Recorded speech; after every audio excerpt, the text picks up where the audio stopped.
Sa ngalan ng Ama, ng Anak at ng Espiritu Santo. Amen. Sumainyo ang Panginoon. At sumainyo rin. Magandang umaga po sa inyong lahat. Magandang umaga din po, Father. Mga minamahal na mga kapatid, sa umagang ito, sa linggong ito, muli ating itaas sa Panginoong Diyos ang mga biyayang ating hinihiling ngayon. At ganoon din, upang tayo'y maging karapat-dapat sa banal na pagdiriwang, pagsisihan ang lahat ng ating mga nagawang kasalanan. Inaamin ko sa makapangyarihang Diyos at sa inyo mga kapatid, na lubha akong nagkasala sa isip, sa salita at sa gawa, at sa aking pagkukulang. Kaya isinasamo ko sa mahal na Birheng Maria, sa lahat ng mga anghel at mga banal, at sa inyo mga kapatid, na ako'y ipanalangin sa Panginoong ating Diyos. Kaawaan tayo ng makapangyarihang Diyos, patawarin tayo sa ating mga kasalanan, at patnubayan tayo sa buhay na walang hanggan. Amen.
Manalangin tayo.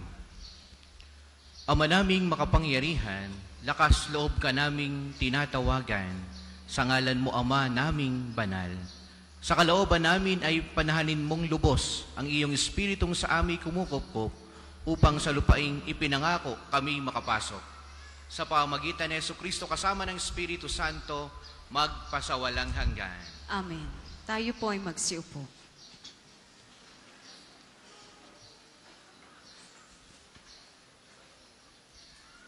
Pagbasa mula sa unang aklat ng mga hari.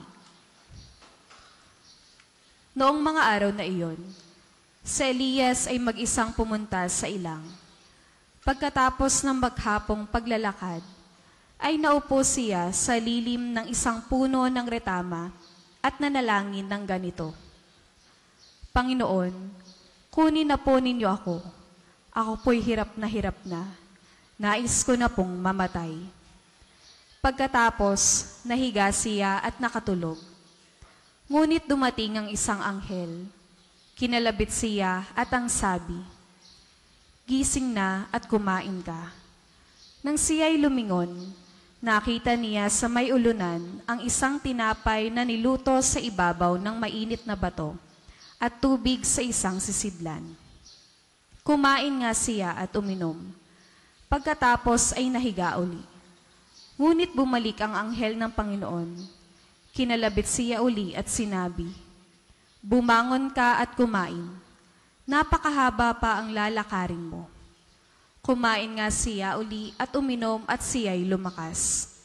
Sa tulong ng pagkain iyon, naglakbay siyang 40 araw at 40 gabi hanggang sa Horeb, ang bundok ng Diyos. Ang salita ng Diyos. Salamat sa Diyos.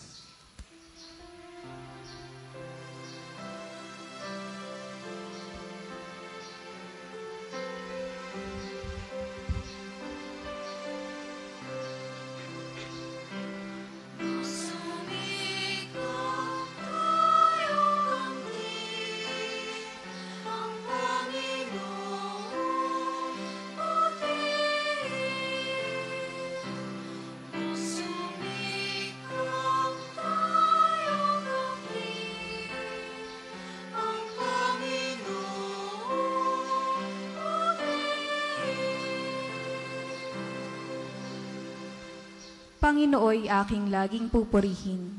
Sa pasasalamat, di ako titigil. Aking pupurihin kanyang mga gawa. Kayong naaapi, makinig at matuwa.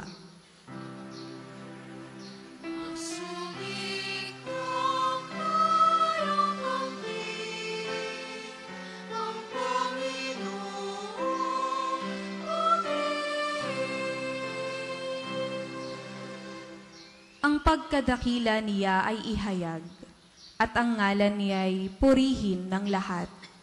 Ang aking dalangi dininig ng Diyos, na wala sa akin ang lahat kong takot.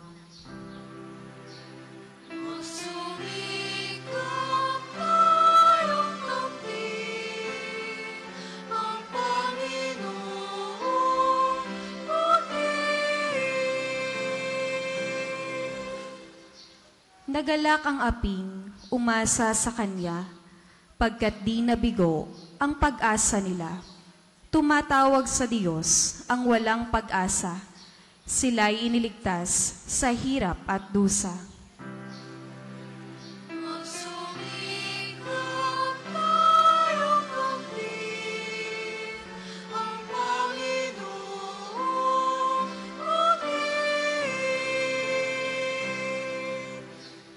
Anghel yaong bantay sa may takot sa Diyos. Sa mga panganib, sila'y kinukupkop. Ang galing ng poon, hanaping masikap. Yaong nagtiwala sa kanya't naligtas, ay may tuturing na taong mapalad.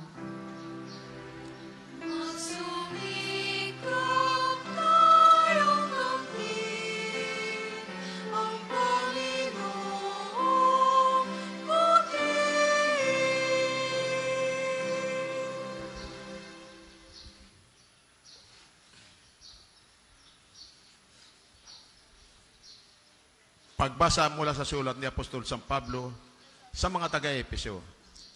Mga kapatid, huwag ninyong dulutan ng pigati ang Espiritu Santo, sapagkat ito ang tatak ng Diyos sa inyo, ang katibayan ng inyong katubusan pagdating sa takdang araw. Alisin na ninyo ang lahat ng sama ng loob, galit at puot. Huwag na kayong mambubulyaw, manlalait, at mananakit na damdamin ng kapwa. Sa halip, maging mabait kayo at maawain sa isa't isa at magpatawaran tulad ng pagpapatawad sa inyo ng Diyos sa pamamagitan ni Kristo. Yaman kayo mga anak na minamahal ng Diyos, tuluran niyo siya. Pamuhay kayong puspos ng pag-ibig tulad ni Kristo. Dahil sa pag-ibig sa atin, inihandog niya ang kanyang buhay bilang mahalimuyak na hain sa Diyos. Ang salita ng Diyos. Salamat sa Diyos. Magsitayo po ang lahat.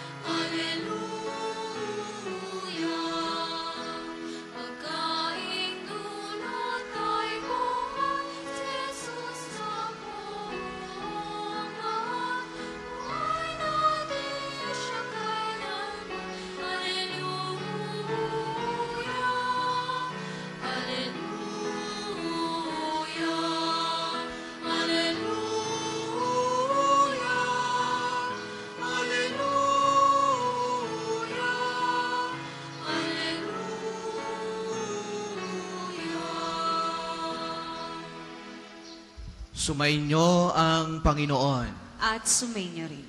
Ang mabuting balita ng Panginoon ayon kay San Juan. Papuri sa iyo, Panginoon. Noong panahong iyon, nagbulong-bulungan ang mga Hudiyo dahil sa sinabi ni Jesus, "Ako ang pagkaing bumaba mula sa langit." Sinabi nila, "Hindi ba ito si Jesus na anak ni Jose? Kilala natin ang kanyang ama't ina.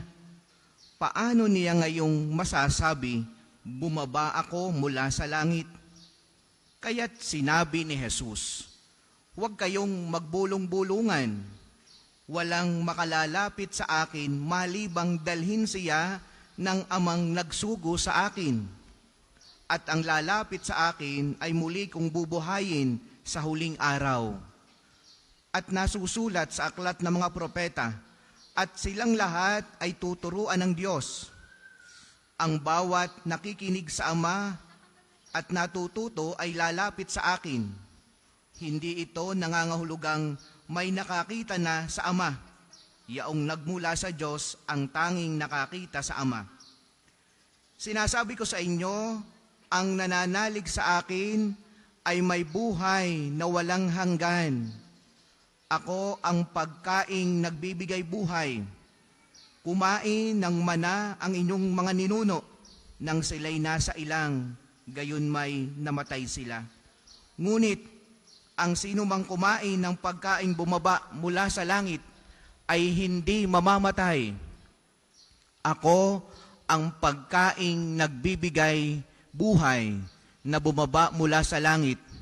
Mabubuhay magpakailanman ang sinumang kumain ito, at ang pagkaing ibibigay ko sa ikabubuhay ng sanlibutan ay ang aking laman." Mga minamahal na mga kapatid, ang mabuting balita ng Panginoon. Pinupuri ka namin, Panginoong Hesukristo. Tayo po ay magsiupo. Muli po, magandang umaga sa inyong lahat. Magandang umaga din po, Father. Atin muling palakpakan, purihin ang ating dakilang Panginoon, mga minamahal na mga kapatid. Ganon din po ang ating dakilang patron, Santo Padre Pio. Palakpakan niya sa laging nakikinig sa ating mga panalangin. Lalong higit yung mga may karamdaman. Mga minamahal, ngayon ay linggo, araw ng Diyos. At obligasyon nating tayo magkatipon-tipon, magpuri, magpasalamat. Maligayang Panginoon sa inyo sapagkat lagi kayong naririto. No, palakpakan ninyo ang inyong mga sarili. No, at kay available pagka ganitong araw, araw ng Panginoon. No, maraming tao di makasimba dahil busy. Pero kayo, available. Amen. No, ang iba, busy ako, Father. Madami akong gawain. No, ako ho'y maglalaba pa. Ako'y marami pa akong gagawin. Bukas ho'y pasukan na. No? Pero pag ikay nangailangan sa Diyos, sabihin sa inang Diyos, pasensya ka na. Busy rin ako. Ano? Kaya nawa, lagi tayong available sa Panginoon. Amen. No, lagi dapat available para pag tayo nangailangan sa Panginoon, ang Diyos laging available sa atin. Ating tingnan ang mga pagbasa ang ating napakinggan. Una, ang tao, napakahalaga sa tao ng pagkain. No? Pinakamahalaga sa atin yan. At marahil nga sa inyo, ang iba hindi pa nag-aalmusal at gutom na. No? At tayong mga Pilipino, mahilig tayong magbaon sa ating mga paglalakbay. Kakita ko dito ang mga nasimba, may mga baon ng sasakyan. May baon na pagkain sa sasakyan sapagkat magugutom. Ano? Lagi tayong nagbabaon ng ating pagkain. Basta't alam mong mahaba ang paglalakbay, sa sasakyan, siguradong meron niyang kinakain. At ganyan din ang mga pagbasang ating napakinggan. Merong pagkain sa paglalakbay.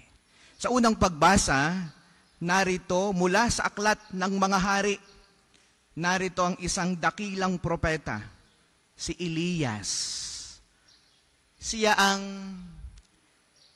tumalo sa mahigit na 400 bulaang propeta, no? Na napakinggan natin sa mga dati pang mga pagbasa, yung propeta ng Reyna Jezebel, no? Sapagkat ang mga yan ay bulaan. Sabihin ay ang kanilang sinasambay Diyos. Dumating si Elias, no? Mula sa kanya, tinalo niya lahat sapagkat siya'y nagpababa ng apoy mula sa langit. Dahil sa kanyang ginawa, nagalit sa kanya ang reyna. Gusto siyang ipapatay.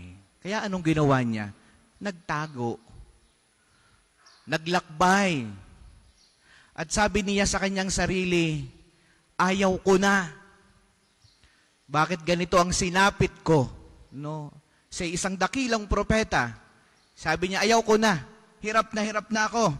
Panginoon, kunin na po ninyo ako. Ako po'y hirap na. Nais ko na pong mamatay. Sipin nyo yan, mula sa isang dakilang propeta. Siya'y lubhang nababagabag sa kanyang sarili. Sapagat ang misyon niya ay parang ayaw na niya. Suko na siya. Hirap na. Ang tawag natin sa ating panahon ngayon ay depression. Nalulungkot na. Sobrang kalungkutan ang kanyang nararanasan sapagkat siya'y gustong ipapatay. Gusto siyang hanapin at wakasan ang kanyang buhay. Kaya naman siya sa kanyang sarili, yan ang kanyang nararamdaman. Bakit ako'y isang propeta pero ito ang sasapitin ko?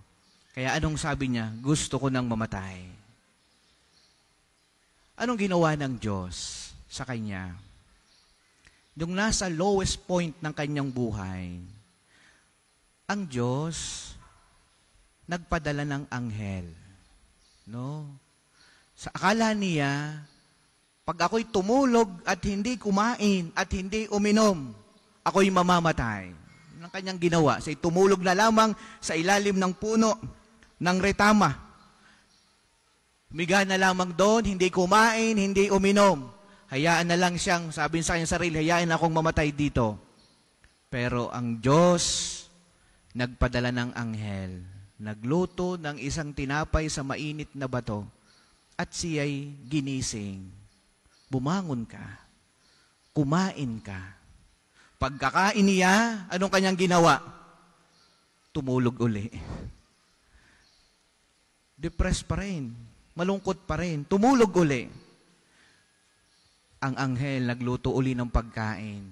Binigyan uli siya ng pagkain, ginising, at siya'y pinainom. Dito, ibinigay na ng anghel ang kahulugan ng kanyang kinakain. dito binigyan niya ng isang malalim na kahulugan kung ano ang iyong kakaining iyan.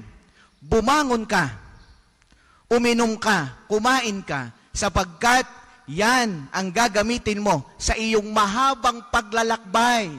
Papunta sa bundok ng Horeb, ang bundok ng Diyos. Doon mo tatagpuin ng Diyos. Doon muli ire-renew ng Diyos ang iyong misyon.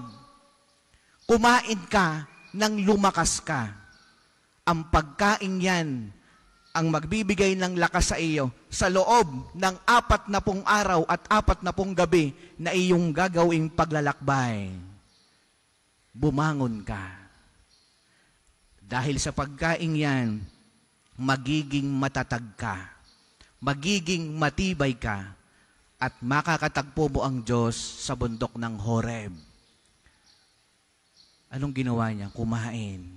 At yun, alam natin, pagdating ng bundok ng Horeb, ang Diyos ay makikipagtagpo sa kanya. Makakausap niya ang Diyos.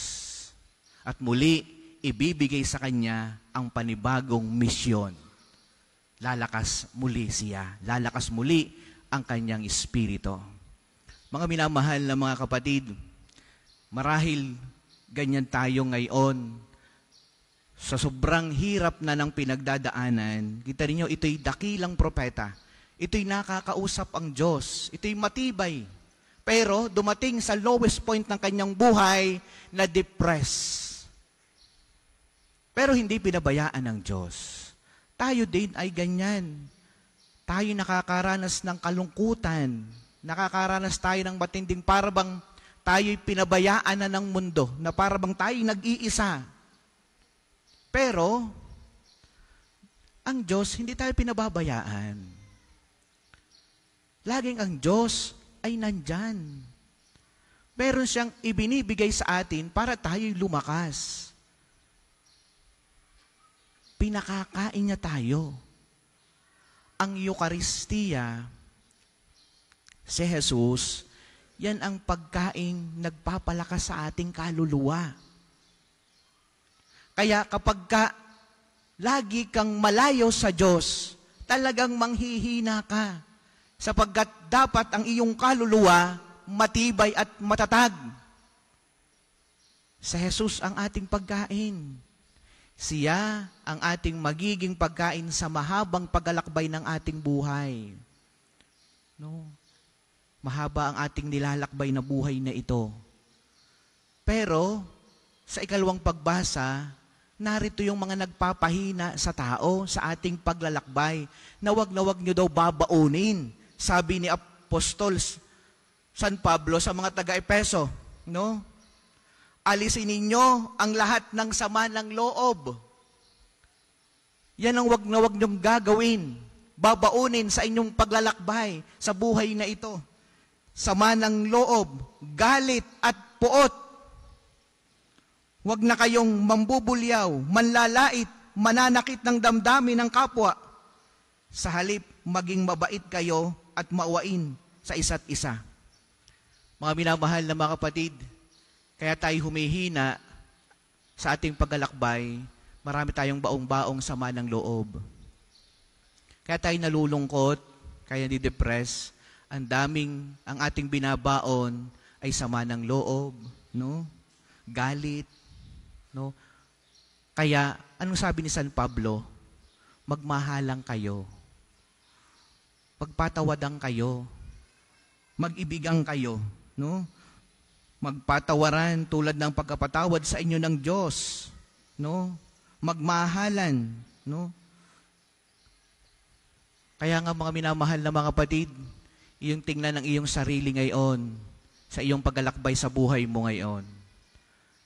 Anong baon-baon mo ngayon sa iyong paglalakbay? No? Anong binabaon mo ngayon? Ikaw ba hindi pa makapagpatawad?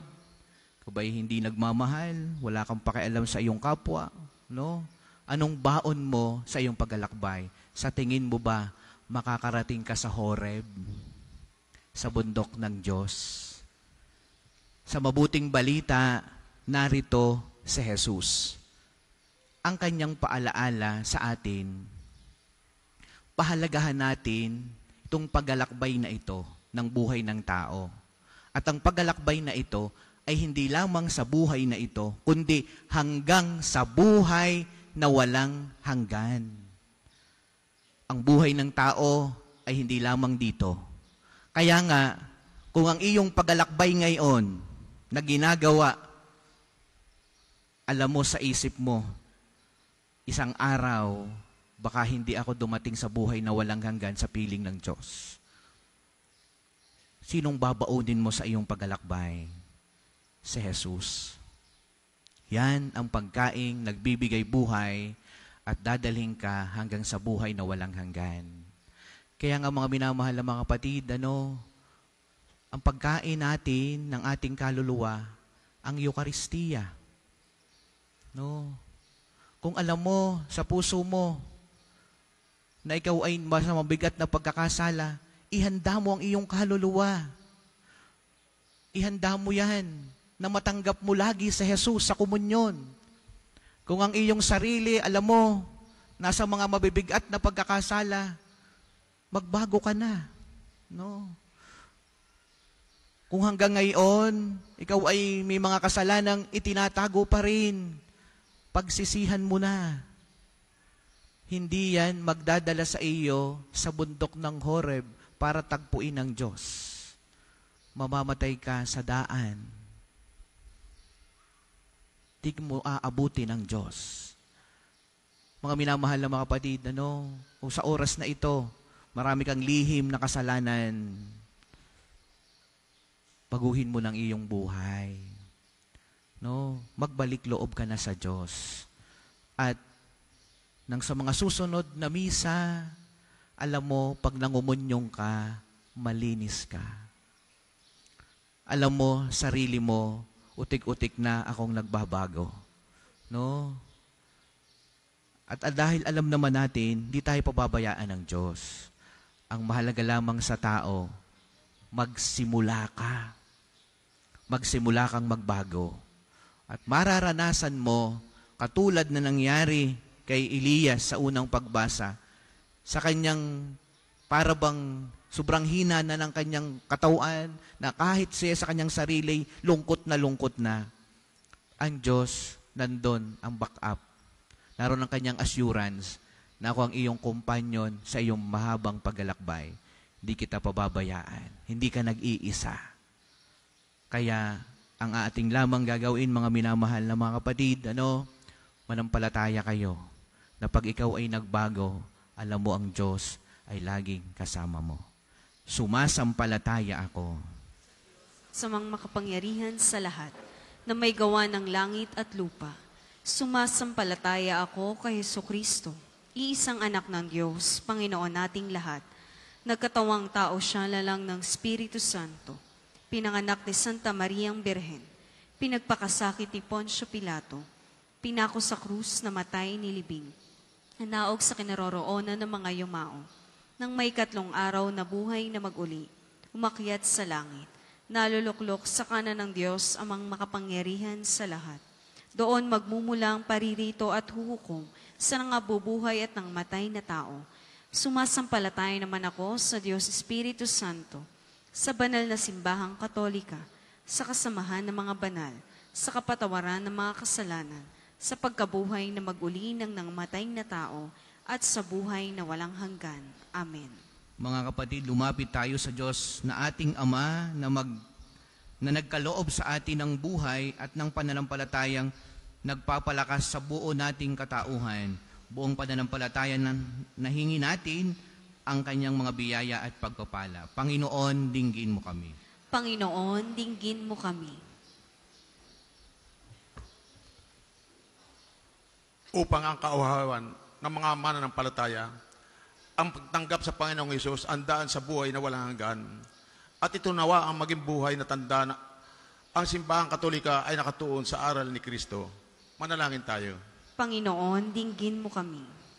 Upang ipagkaloob ng Diyos na pagpahariin ang kanyang kapangyarihan sa sanlibutan at mapawi nawa sa buhay ng sangkatauhan ang anumang hidwaan at kasakiman na humahad lang sa pag-iral ng katarungan at kapayapaan. Manalangin tayo. Panginoon, dinggin mo kami.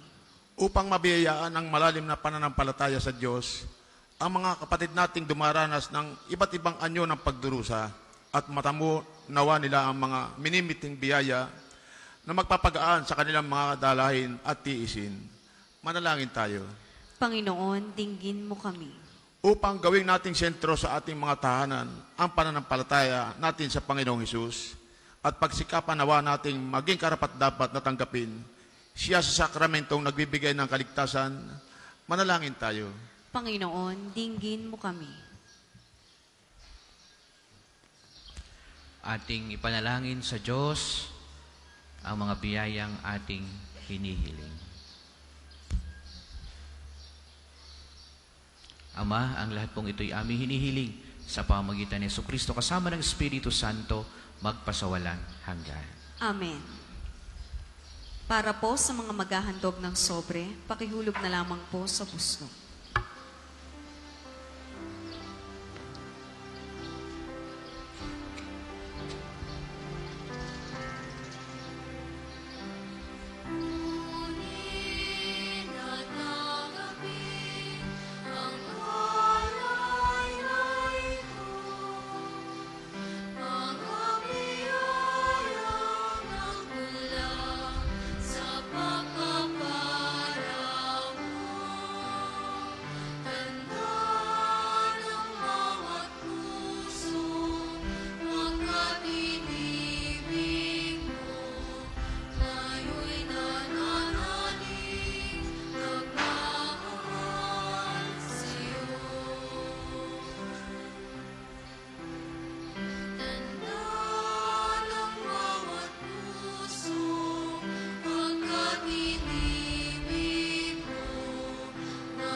Magsitayo po ang lahat.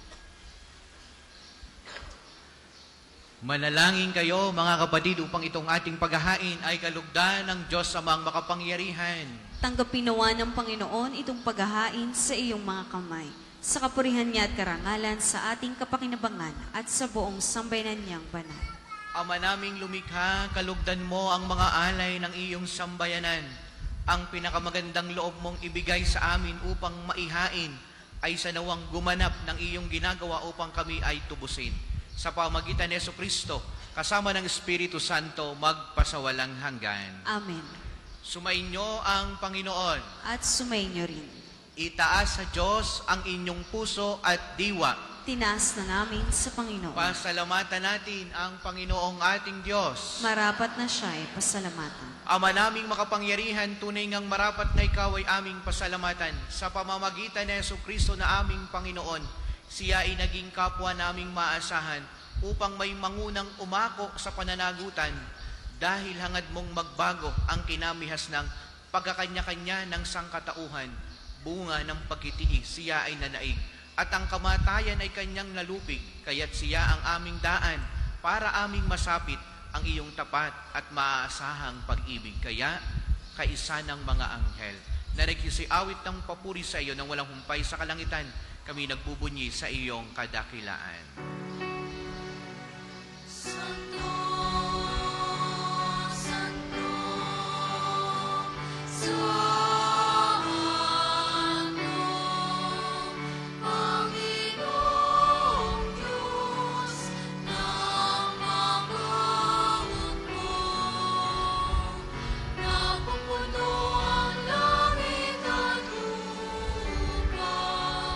Ng kadakilaan.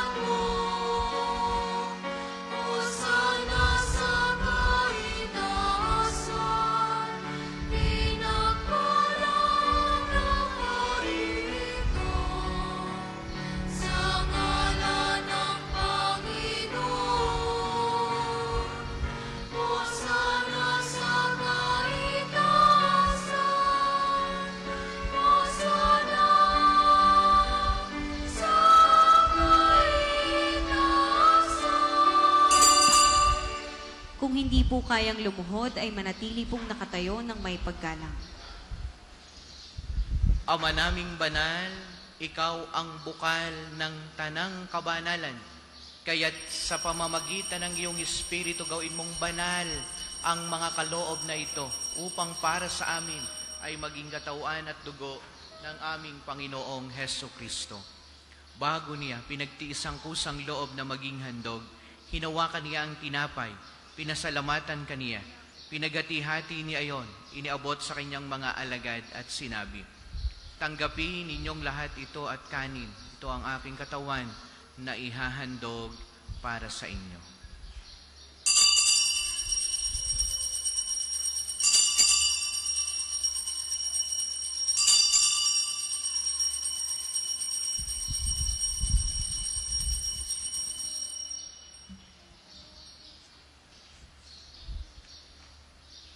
Gayon din naman, noong matapos ang hapunan, hinawakan niya ang kalis, muli kaniyang pinasalamatan.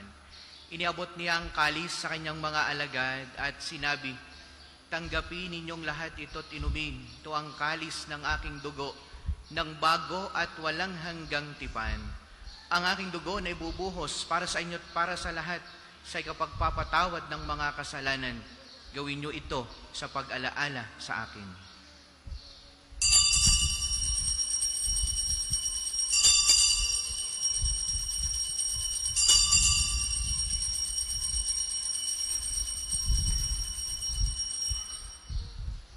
Manatili pong nakaluhod. Ipagbunyi natin ang misteryo ng pananampalataya.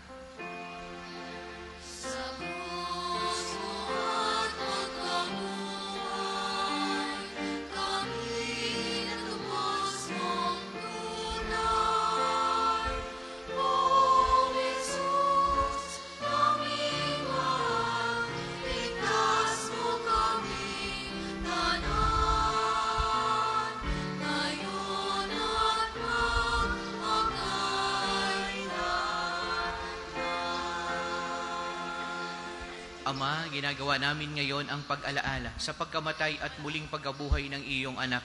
Kaya tiniaalay namin sa iyong tinapay na nagbibigay buhay, tangkalis na nagkakaloob ng kaligtasan. Kami nagpapasalamat dahil kami iyong minarapat na tumayo sa harap mo para maglingkod sa iyo. Isinasamo namin kaming magsasalo-salo sa katawan at dugo ni Kristo ay mabuklod sa pagkakaisa sa pamamagitan ng Espiritu Santo. Ama, lingapin mo ang iyong simbahang laganap sa buong daigdig. Puspusin mo kami sa pag-ibig kay San Francisco na aming Santo Papa, ni Gilbert na aming Arsobispo at ng lahat ng kaparian. Alalahanin mo rin ang mga kapatid naming nahimlay na may pag-asang sila'y muling mabubuhay, gayon din ang lahat ng mga pumanaw. Kaawaan mo sila at patuloyin sa iyong kaliwanagan. Kaawaan mo at maging dapatin kaming lahat na makasalo sa iyong buhay na walang wakas, kaisa ng mahal na Birheng Maria na ina ng Diyos, kaisa ng mga apostol at ng lahat ng mga banal na namuhay dito sa daigdig ng kalugod-lugod sa iyo. May pagdiwang nawa namin ang pagpupuri sa ikararangal mo sa pamamagitan ng iyong anak na aming Panginoong Heso Kristo. Sa pamamagitan ni Kristo, kasama niya at sa Kanya, ang lahat ng parangal at papuri ay sa iyo, Diyos amang makapangyarihan, kasama ng Espiritu Santo, magpasawalang hanggan.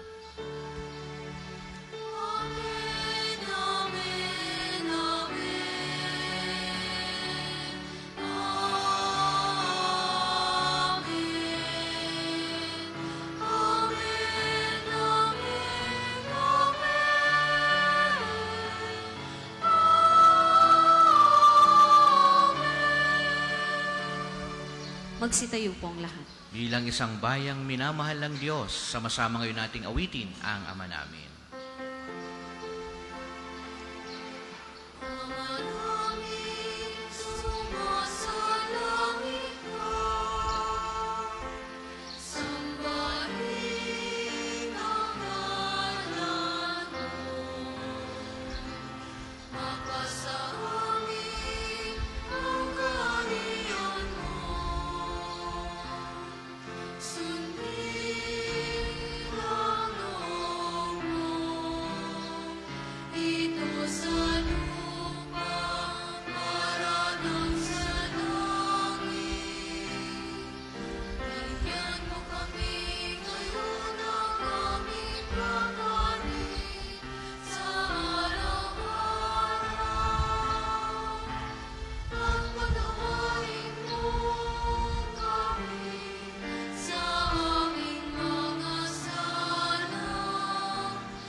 Hinihiling namin kamayadya sa lahat ng masama, pagkalooban ng kapayapaan araw-araw. Iligtas sa kasalanan at ilayo sa lahat ng kapahamakan, samantalang aming pinananabikan ang dakilang araw ng pagkapahayag ng tagapagligtas naming si Heso Kristo. Sapagkat iyong kaharian at ang kapangyarihan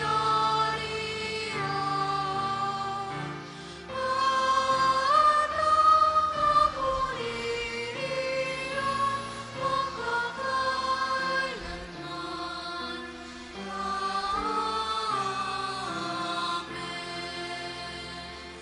Panginoong Hesukristo, sinabi mo sa iyong mga apostol, kapayapaan ang iniiwan ko sa inyo, ang aking kapayapaan ang ibinibigay ko sa inyo. Tungayan mo ang aming pananampalataya at huwag ang aming mga pagkakasala. Pagkalooban mo kami ng kapayapaan at pagkakaisa ayon sa iyong kalooban, kasama ng Espiritu Santo, magpasawalang hanggan.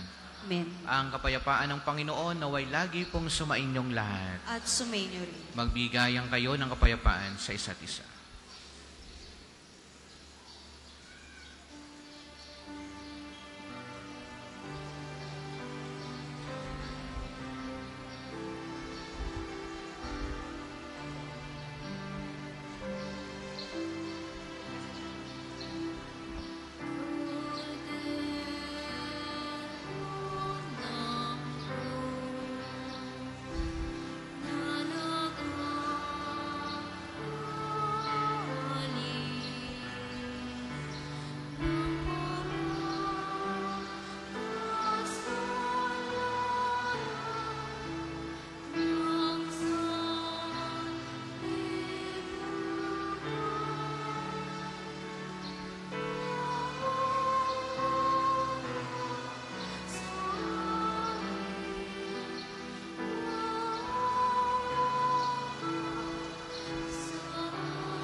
Kung hindi po kayang lumuhod, ay manatili pong nakatayo ng may paggalang.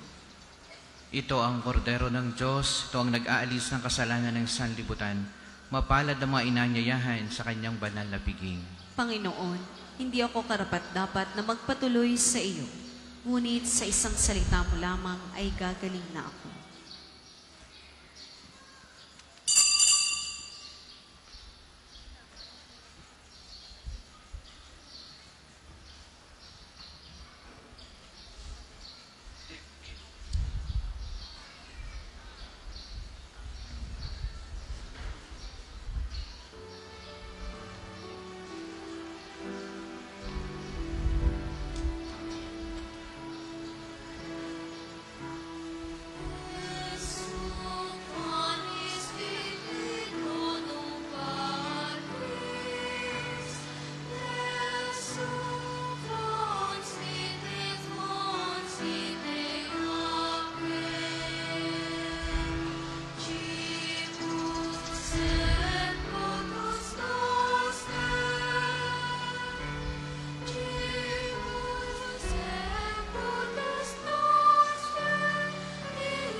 Ang second collection po ay para sa patuloy na pagpapaunlad ng parokya at pambansang dambana ni Santo Padre Pio at para sa mga pangangailangan ng matatanda at may sakit na mga pari ng Archdiocese ng Lipa.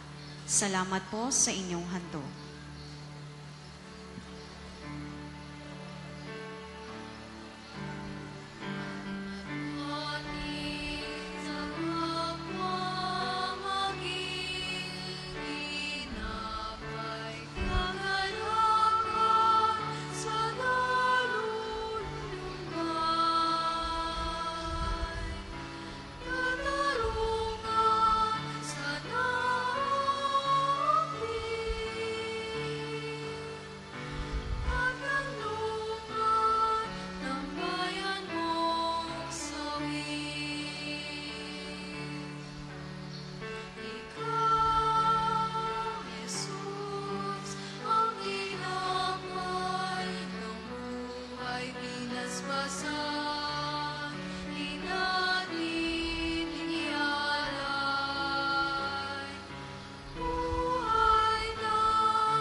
Magsitayo pong lahat.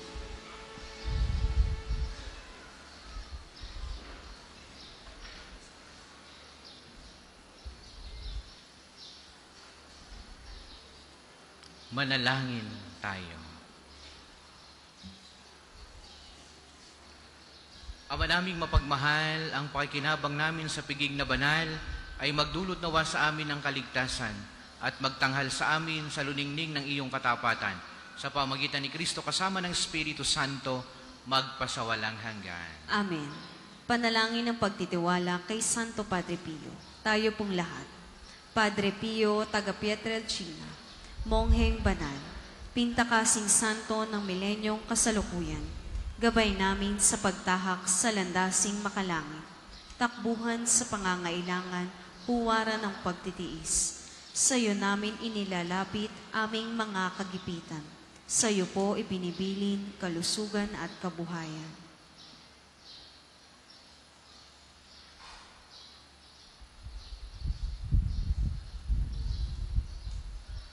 Di man karapat-dapat, kami po ay pagbigyan, bendisyonan at basbasan, maging ganap sa buhay. Lumayo nawa kami, umiwas sa kasalanan, lumapit lagi sa Diyos, maging matatag at matibay. Sa mabuting balita ng pagliligtas, turuan mo kami nawa. Sa tuwina ay makinig, magnilay at sumampalataya. Amin pong pakiusap itong mga kahilingan. Puso ay nagsisisi, nagtitikang taimtiman. Di na muling magkasala, sunod lagi sa Diyos Ama, kaisa ng Espiritu at ni Jesus na tagapamagitan. Amen.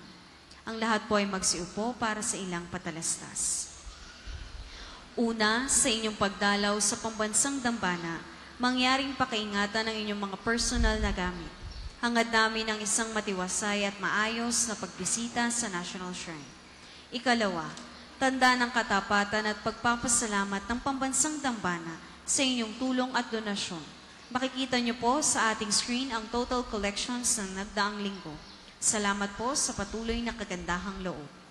Ikatlo, sa pagnanais nating palawakin ang dokumentasyon at datos ng mga pilgrims and devotees na bumibisita sa pambansang dambana, kami po ay nag-aanyaya sa inyong lahat na makilahok sa ginagawang pagkalap ng impormasyon na makatutulong sa pagpapaunlad ng ating turismong pangsimbahan. Makikisuyo po kami na pakiscan ng QR code na inyong makikita sa paligid ng simbahan at pakikumpleto ng mga impormasyong kinakailangan. Makakaasa po kayo sa aming pag-iingat ng private information na inyong ibabahagi bilang pagsunod sa batas ng Data Privacy Act of 2012. Ang inyong pakikiisa ay malaking tulong at susi sa tagumpay ng proyektong ito. Ang susunod pong misa ay sa ganap na 9:00 ng umaga. Maraming salamat po at mangyaring panatilihin natin ang kalinisan, katahimikan at diwa ng pananalangin sa loob at labas ng ating simbahan. Magsitayo na po ang lahat para sa pagbabasbas ng religious articles. Mga kapatid, manalangin tayo sa Diyos amang makapangyarihan upang tayo maging kawangis ni Kristo sa taimtim na pagdalangin sa tulong ng mga larawan at mga dasalan. Niyo pong ilabas ang lahat ng inyong mga pabeblesan. O Panginoong Diyos, Ikaw ang bukal ng lahat ng pagkapala at biyaya. Ibuhos mo ang iyong bendisyon sa mga gamit na ito sa pananalangin na nagpapaalaala ng iyong kabutihan, kabanal at pagmamahal sa amin upang ang lahat ng dumulog at magdasal, gamit ang mga ito'y magtamo ng iyong awat biyaya. Loobin mong tularan nawa nila ang kabanal at aral ng Panginoon at ng mga santo magpasawalang hanggan. Amen. Ama namin, sumasalangit ka. Sambahin ang ngalan mo. Mapasa amin ang kaharian mo. Sundin ang loob mo dito sa lupa para nang sa langit. Bigyan mo kami ngayon ng aming kakanin sa araw-araw. At patawarin mo kami sa aming mga sala, para ng pagpapatawad namin sa nagkakasala sa amin. At huwag mo kaming ipahintulot sa tukso, at iadya mo kami sa lahat ng masama. Amen. Aba, Ginoong Maria, napupuno ka ng grasya. Ang Panginoong Diyos ay sumasa iyo. Bukod kang pinagpala sa babaeng lahat, at pinagpala naman ang iyong anak na si Jesus. Santa Maria, Ina ng Diyos, ipanalangin mo kaming makasalanan, ngayon at kung kami mamamatay. Amen. Luwalhati sa Ama, at sa Anak, at sa Espiritu Santo, kapara nung una, ngayon, at magpasawalang hanggan. Amen. Ama namin, sumasalangit ka, sambahin ang ngalan mo, mapasa amin ang kaharian mo, sundin ang loob mo dito sa lupa para nang sa langit. Bigyan mo kami ngayon ng aming kakanin sa araw-araw, at patawarin mo kami sa aming mga sala, para ng pagpapatawad namin sa nagkakasala sa amin. At huwag mo kaming ipahintulot sa tukso, at iadya mo kami sa lahat ng masama. Amen. Aba, Ginoong Maria, napupuno ka ng grasya. Ang Panginoong Diyos ay sumasa iyo. Bukod kang pinagpala sa babaeng lahat, at pinagpala naman ang iyong anak na si Jesus. Santa Maria, Ina ng Diyos, ipanalangin mo kaming makasalanan, ngayon at kung kami mamamatay. Amen. Luwalhati sa Ama, sa Anak at sa Espiritu Santo, kapara nung unang-una, ngayon at magpasawalang hanggan. Amen. Ama namin, sumasalangit ka, sambahin ang ngalan mo, mapasa amin ang kaharian mo, sundin ang loob mo dito sa lupa para nang sa langit. Bigyan mo kami ngayon ng aming kakanin sa araw-araw, at patawarin mo kami sa aming mga sala, para ng pagpapatawad namin sa mga nagkakasala sa amin. At huwag mo kaming ipahintulot sa tukso, at iadya mo kami sa lahat ng masama. Amen. Aba, Ginoong Maria, napupuno ka ng grasya. Ang Panginoong Diyos ay sumasa iyo. Bukod kang pinagpala sa babaeng lahat, at pinagpala naman ang iyong anak na si Jesus. Santa Maria, Ina ng Diyos, ipanalangin mo kaming makasalanan, ngayon at kung kami mamamatay. Amen. Luwalhati sa Ama, at sa Anak, at sa Espiritu Santo, kapara nung unang-una, ngayon at magpasawalang hanggan. Amen. Sumainyo ang Panginoon. At sumainyo rin. At pagpalain kayong lahat ng makapangyarihang Diyos, ang Ama, ang Anak, at ang Espiritu Santo. Amen. Ang banal na misa ay naialay na humayo kayong lagi sa pag-ibig ni Kristo. Salamat sa Diyos.